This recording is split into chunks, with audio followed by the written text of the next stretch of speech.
Shakeups in Trump's cabinet, lethal injections for the first time in 17 years, and NASCAR having fans again. All are topics we are going to talk today on today's episode of Political Perch. Join us.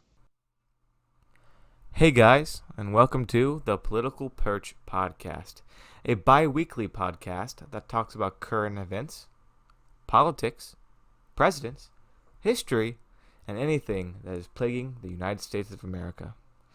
Join us. Hey guys, welcome back to Political Perch, the Season 1, Episode 2 today. Ashton is on the other side. Ashton, and just introduce yourself. Hey guys, Ashton here. Hope everyone's having a good Thursday. And always, I am Andy on the other side, just ready to dive into the news in our bi-weekly political podcast, The Political Perch. hmm So let's just kick this thing off, just starting off strong with, the news have come out in the past few days. I think we are recording this on July 16th for reference. Anything we talk about, let's start with that. But recently, Brad Parscale, Donald Trump's former campaign manager, just got a demotion in. Now he's going to be, I think, Ashton, it was just some kind of senior advisor role for the campaign. He'll be digital advisor. He Digital had advisor, a yeah. he had a big long Twitter bio, and it was all these. Uh, I think they were like the names of the actual status he held on the campaign. It was like long, all this, and it switched from all that just to manga.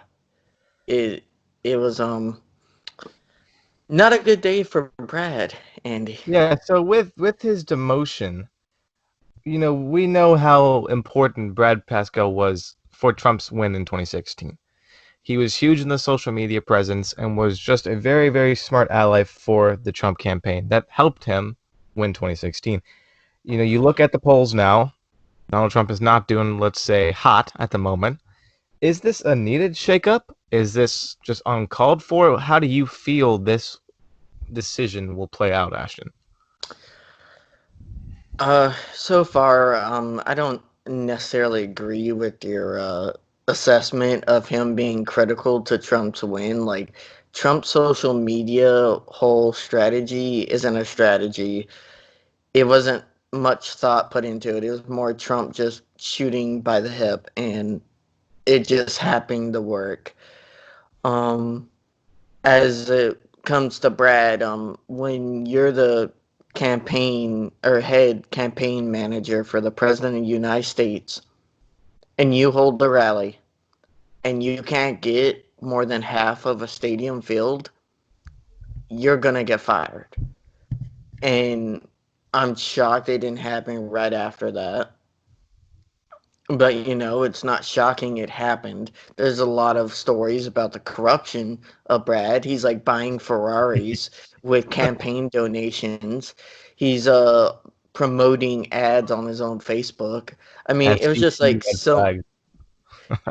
flag. some of the stories about him were just like insane, and the fact that his campaign kept him around for so long was just, you know, when Brad Parscale, I remember when he tweeted out the thing about the Trump campaign being a Death Star, Andy. I I remember that. laughed. I laughed because you don't want to compare anything to the Death Star because it only worked once and then it exploded.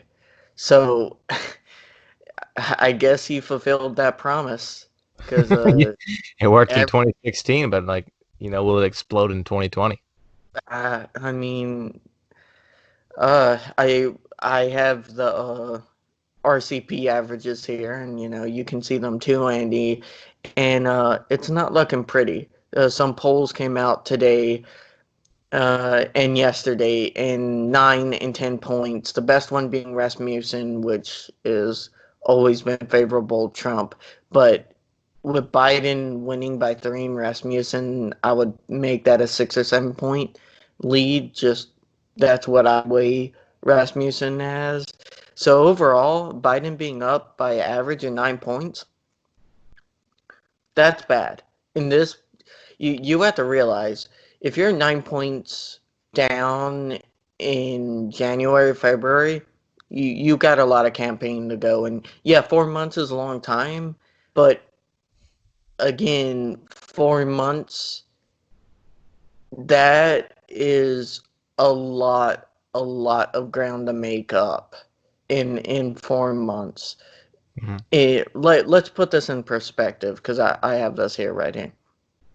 Clinton right now had a 1 point lead over Trump in the polling average. Biden's lead is the greatest of any candidate at this point in time in the race since 1992 or 1988 before 92 election, because that was a three-way race in 92, but in 88. So Biden's in a really good place, and I don't think I've said this enough. If Trump comes back and ends up winning this election, which, anything is possible, but if he does come back and ends up winning, that will be the greatest political comeback in our generation.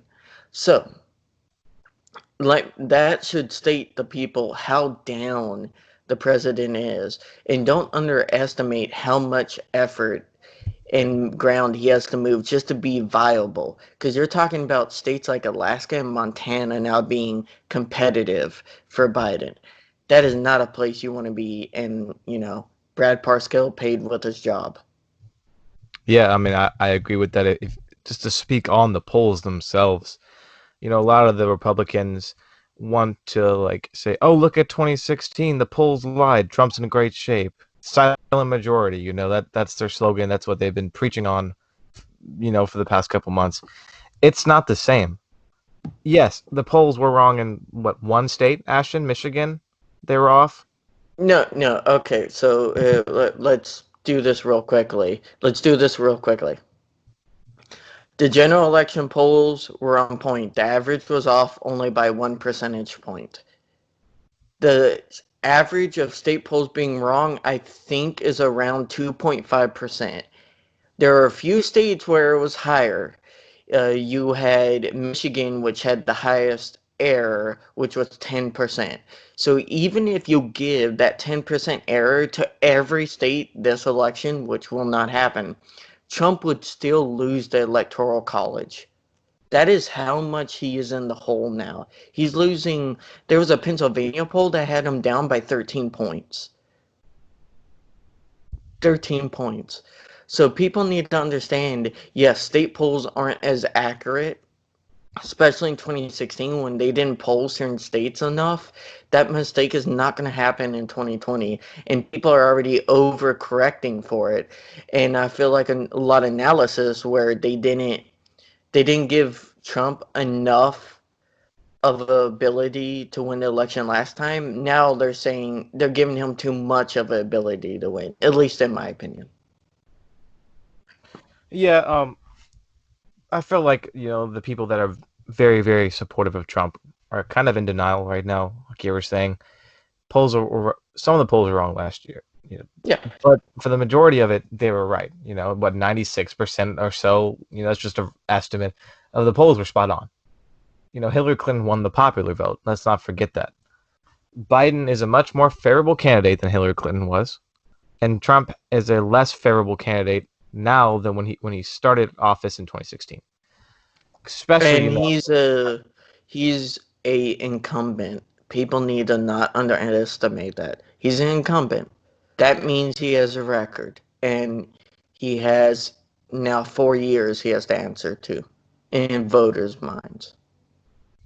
yeah, and it's just gonna be a good race to watch just to see how big the margin's gonna be. I know if you look on our YouTube channel and you see, we've done election map predictions before. I know you, Ashton, personally have the margin being one of the biggest, if not the biggest blowouts in history.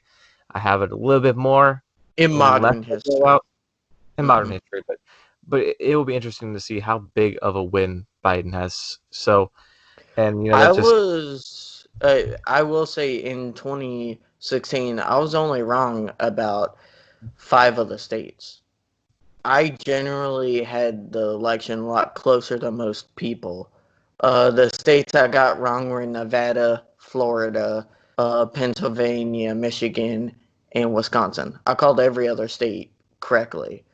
And, it's one of those things where people need to be careful about overcompensating, like you said, for 2016 and that fear of there must be secret voters. Like some GOP operative actually said on the news, like, oh, there can be secret voters. I'm like, there's not enough secret voters to overcome a 13-point deficit in polling. That means Right now with the virus. well, I mean, things will get compounded, especially since he's been attacking vote by mail. Andy, who is more likely to vote by mail?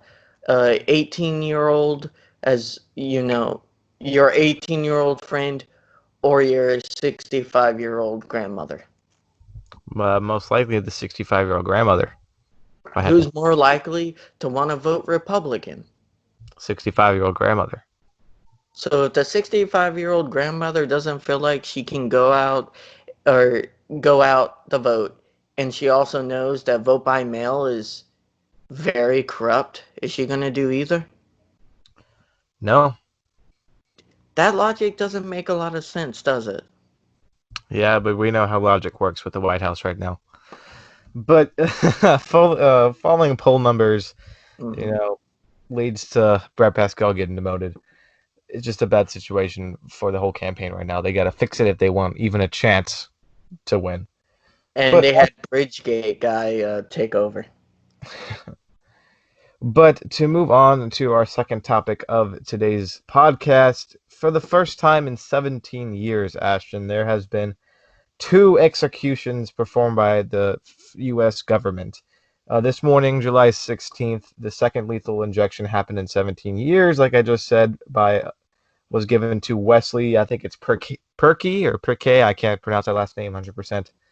Um, so you see how it was very close in the ruling of if it was. I think I'm not 100% sure. You can fact check me on this one. It was like 5-4 in favor of lethal injection for these people. At least this one this morning. But Ashton, I have my thoughts on it, and I'll give it in a second. But how do you feel about the death penalty coming back and actually being executed now? Are they inhumane? Are they humane? I mean, how do you feel about that?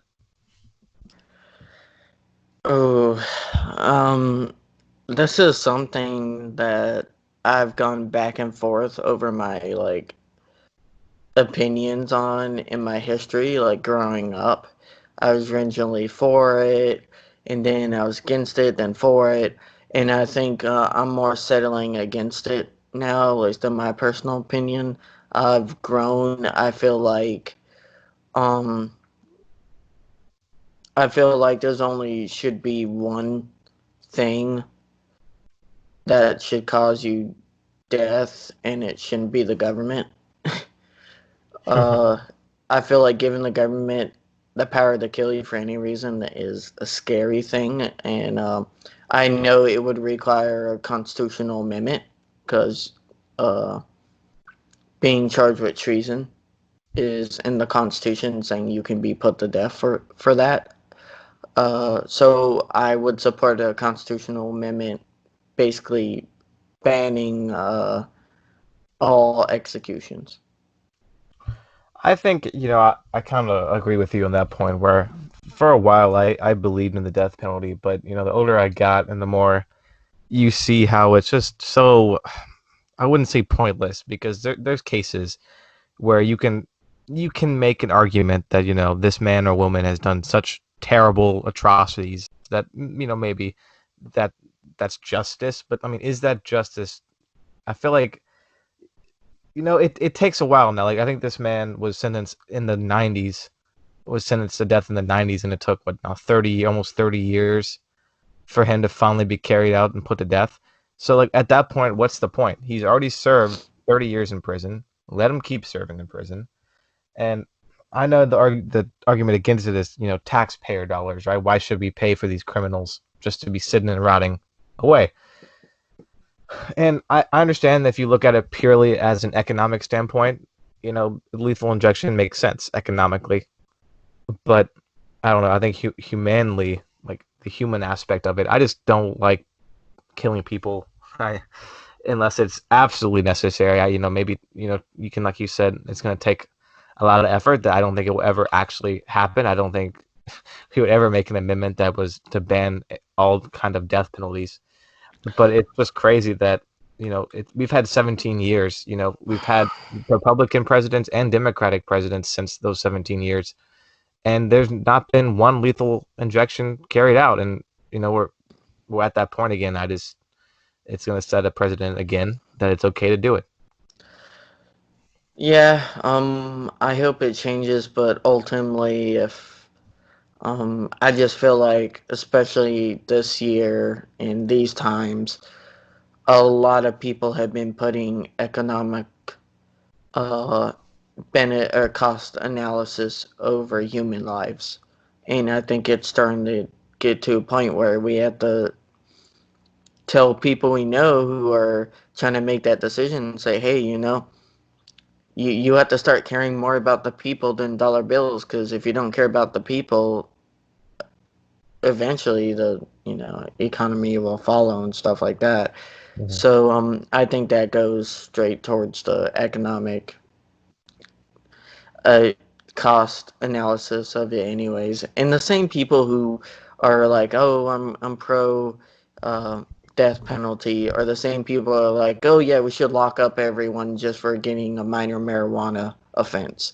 It's like, seriously, you don't want to lock up one person for 40 years, but you want to lock up 50,000 for 5? I think that kind of sparked my mind there. What you were just saying about trying to arrest people for what 30 years for something like having 3 pounds or 3 grams. I mean, of cocaine or something. You look at President Trump, how he did his prison reform, or if you can call it that, when he was during his office. But then he's now trying bringing back lethal injection again. So I feel like that's kind of just like a hypocrisy that he's trying, wants to reform prisons, but then is okay with the death penalty. I think it can't be both. In a way, I think reform means you need to, improve prisons, improve the lives of those people, try to cut down on prisons, not arrest people for doing things, arresting them for things like smoking weed, right? I don't know. I think that was just kind of a statement I had there. But Mm-hmm. moving on to our third topic today and our last topic, because we do these three topic format for the podcast to keep it not too long and easily digestible, if you will. And that is, first time we talked about sports, I want to believe on this podcast. We'll Mm-hmm. talk about the virus with this, but NASCAR is finally having fans again. It's the first American sports league that is allowing fans back. Um, Wait. You said NASCAR is a sport? NASCAR is a sport. You can debate me on that. You can debate if cheerleading. I'm joking. I'm joking. It's not like they're gonna turn left the next turn. Okay, Ashton, don't get all the NASCAR fans heated in our comments, but they have recently just did the their All Star race weekend at Bristol Motor Speedway, and they allowed 30,000, about 20,000 showed up. Sad that even with a limited number, they still can't sell out seats. Little joke there for NASCAR fans. But Ashton, is this too soon? I mean, we've seen the numbers surge, especially in the South. Bristol is in Tennessee. If you didn't know that, cases nationwide has topped 70,000 daily 2 times in the past 2 weeks. That's crazy to think about. Is NASCAR doing it too soon, or are they doing it responsibly? So let me start off with saying both me and you, we're not doctors. We're not specialists. Um, I'm a 25-year-old software designer. So I have a lot of gifts in life. I have a lot of things I'm not good at. But one thing I will say is, a lot of this is just common sense. And people on both sides, more on the right than left, let's be honest, are looking at this completely in a partisan lens. And like, it depends on where you are, the locality. and what you should do and how bad the infection rate is, how bad the hotspot near you is, stuff like that. Now, there are certain common guidelines everyone should follow. Everyone should be social distancing right now. Everyone should be trying to do their best at disinfecting, stuff like that. Common sense stuff everyone can do right now. There's even points further where certain localities need to do more, and I feel like this is the same thing for the education policies states need to do. Is like, if it's a bad hotspot, then you don't need to have in classes. And for the people being like, oh, but Europe's doing it. Yeah, but Europe all 100% locked down for four months in unison, a majority of them. We did not. Half of our states did not take it seriously. And you're starting to see the ramifications of that right now. And you know what that is? Some places who could have reopened can't now, especially in the southeast and in the sun belt. So until we start taking it seriously, certain things aren't going to be the same. It's going to be like 9/11. You can't just go walk onto a plane anymore. That's not how things work. And same thing's going to be with this virus in your life. You're not going to be able to go to a fully packed football game this year. That's just the truth. I don't care how much you think it infringes on your rights. You have to be alive to have rights. That you have to be alive to have rights. So, and the government does have the power to limit certain things. Now, that doesn't mean you go too far. I mean, of course, there's places that will go too far, and you need to litigate that where you can. But asking people to put on a face mask, that's the minimum we should be doing. That's the minimum. And if you think that is just infringing on your rights, then my friend, you just want anarchy and you don't want any laws at all. Because no one is truly free. We all are governed by a constitution and laws that gives you Yeah. freedom from the government. I think, agreeing with you, in order to even have the government that we have now, that protects our liberties, that protects our freedoms, you have to sacrifice some of those freedoms to get that protection. I mean, they go hand in hand. If you wanted to be truly free, you would have nobody that could protect you. Anybody could come and steal your stuff because there would be no laws, right? That's freedom. Freedom is no one can tell you what to do, and everything someone does is okay. We don't have that. Like you said, that would be anarchy. Nobody, you can have those little Twitter trolls and deep web people that say anarchy, anarchy, anarchy, but if they really truly lived in that, you wouldn't like it. You wouldn't like it. It's crazy to think. Ash and I was talking to someone I knew the other day, and she was telling me how she was watching the news, and some guy on there was saying how wearing masks are hoax. They do nothing for you, and I mean, it's just, to me, it's mind-boggling that this started in the beginning of March, so we're February. July now, and we're still cannot agree that masks help keep the virus in check. People don't realize that when you don't wear a mask, the only thing you're showing is ignorance and selfishness. Because yes, the mask isn't going to stop you from getting the virus if someone has it without a mask on. But the point of it is, if you have it, to stop spreading it. So if everybody wore a mask, the chances of you getting it dropped to somewhere around 5% or lower. So there's two things with that. One is just it's common sense. You have a mask on, more particles from your breath won't go out into the air around you. Common sense. Uh, the second part of that is, it's one of those things where when someone wants to make something political, and they want a virtue signal about it to have some meaning in life, or just, it's kind of like that kid who, when you tell them, oh, you shouldn't eat, you shouldn't touch that controller, and they do it just to try to get on your nerves. That's the kind of thing. People just want to do it because they think they can push the limits, or they think it's fun, or they can get a rise, or there's a lot of psychological reasons people do stupid stuff. And sadly, This is something where I feel like a lot of people are doing the stupid thing because they feel like it's somehow just owns everyone else they politically disagree with. And, some of it is selfishness, and it's sad. I think to anybody that is listening to this right now that thinks that coronavirus is overblown or a hoax or doesn't believe in it, I want them to go to any COVID section of the hospital.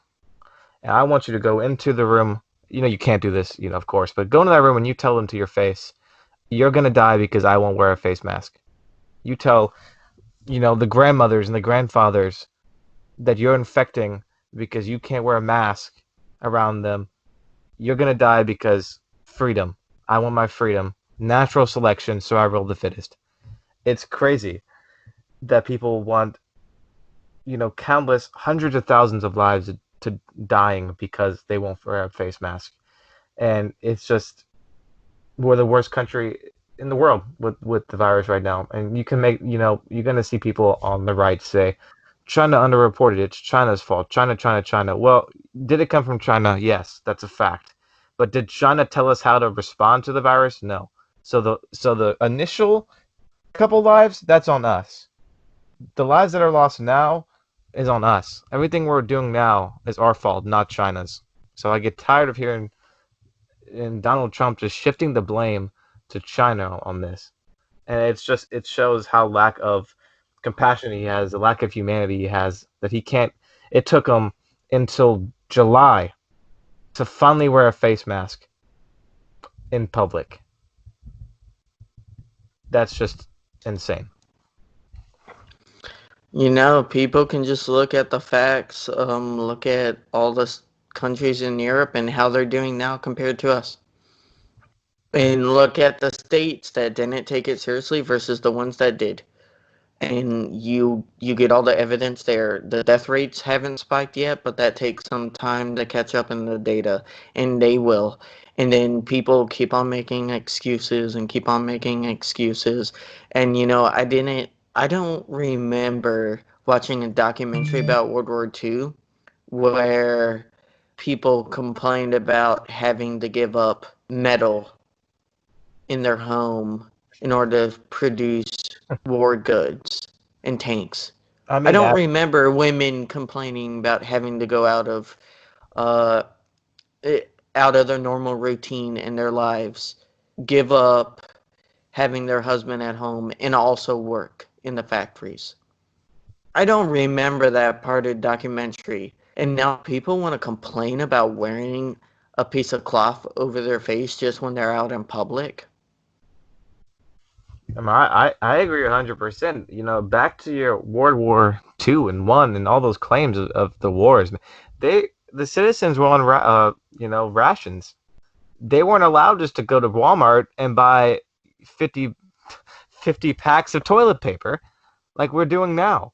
I mean, you had a certain amount that you could get per week, and that is it. If you want to eat it all in a day, fine. The government's not responsible for you, and people knew that.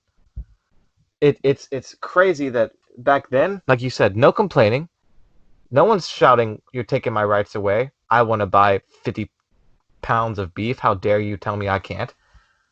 Times have changed, and for good or for bad. But right now, when we're complaining about wearing a mask at a Walmart, that that we have the luxury to have in this country, places like Walmart and Target, that we can buy whatever we want. But all they ask is a mask, and I give props to Walmart for finally requiring face masks in their stores on July 20th. About time they did that, so that you can finally kick these people out that aren't wearing a face mask. Hey, you know, the people who complain about wearing a face mask now won't be able to complain when they have a ventilator on. Oh, they even are able to get a ventilator because the amount of hospitals being used are totally used or going up. So when they get the virus, Hospitalizations are going and up. they're like, "Sorry, John Doe, there's no ventilator for you." I want them to come and say, "Well, at least I had my rights. At least I was free." Yep, but let's not end on a sad note. Not end on a sad note. Andy, uh, I guess this is kind of like a bonus question. Bonus Ooh, question. bonus round. Yes, yes. A bonus round. Right now, Andy, who do you think will be Biden's VP? Who do you think will get the nod? And when do you expect that nod to come? Uh, Um, if you want to know who we want, not who we think will be VP, go check out our last podcast titled, of course, Viruses and VPs. We dive in a little bit more on the COVID crisis and specifically on Joe Biden's VP candidates, who we think, and stuff surrounding that. But back to your question, Ashton, on who I think will become his VP. Um, it's tough. There's a lot of good candidates. I know we've touched on that, like I said, but I think he's going to pick Kamala Harris for better or for worse. I think it's just for him. I wouldn't say the easy choice, but it's a safe choice for him. And I can see that coming. okay, okay. So you're going I with would the odds-on say favorite, late August. I wouldn't say early August. Late August, early September is when I see that. late August. Okay. So like a week before the convention. Yeah, so they can, gotta get through the vetting. Milk that. But Yeah. Ashton, what about you? Who do you think will be his VP? Um, you know, I've been who I think he was going to pick VP Harris for a long, long time. I haven't changed that until maybe this week. And I just have a weird Now I know feeling. your motives behind answering the question, asking the question, Ashton. You just wanted to show everyone that you changed. I know. Because I was thinking about it today. I was like, I just have a feeling he's going to pick Tammy Duckworth.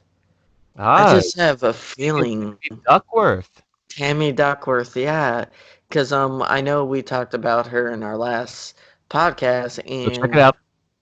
yeah, yeah, go check that out. But she actually responded and she recovered from that whole fiasco very well, might I add. I was very impressed with the 2 days afterwards and how she hammered Tucker Carlson. And she basically got him to go on a vacation, doing quotes, air quotes there. No, she did really good, and unforced errors, you don't want that in VP, but if they do make some, which you know almost they end up doing, you want them to recover, and she proved she could, and she has the gravitas, and I don't know, I just have a feeling there's a lot of conversation. And there's been a lot of times where the odds-on favorite for VP doesn't get picked. So which is Harris right now. So there's been a lot of people who end up not getting being picked because they're the favorite. They won't, stir any national media conversation. So the candidate has to go for someone a little bit more not expected. Watch Biden pick Elizabeth Warren, and everyone just be completely shocked and upset for just because I don't think it will happen, but like you said, no one's expecting it. But Oh well, no, no, they're floating her name just to get her out of the conversation. That's she's not gonna be picked. He's but not gonna pick an old white lady to run with him. No, that's he's he picking a minority candidate. better not. I'm just saying. I mean, he knows what's good for him. He better not. But thank you guys for joining us today on this edition of the Political Perch podcast. As always, like we said, I am Andy, and this is Ashton. We're your co-hosts. We want to keep having these podcasts, just keep growing, asking more questions. So if you guys have any questions you want to see us talk about, dive into, let us know down in the comments if you're on YouTube and then wherever you're listening. Thank you for listening. We hope you stay safe. Please wear your masks. And as always, we'll see you next time.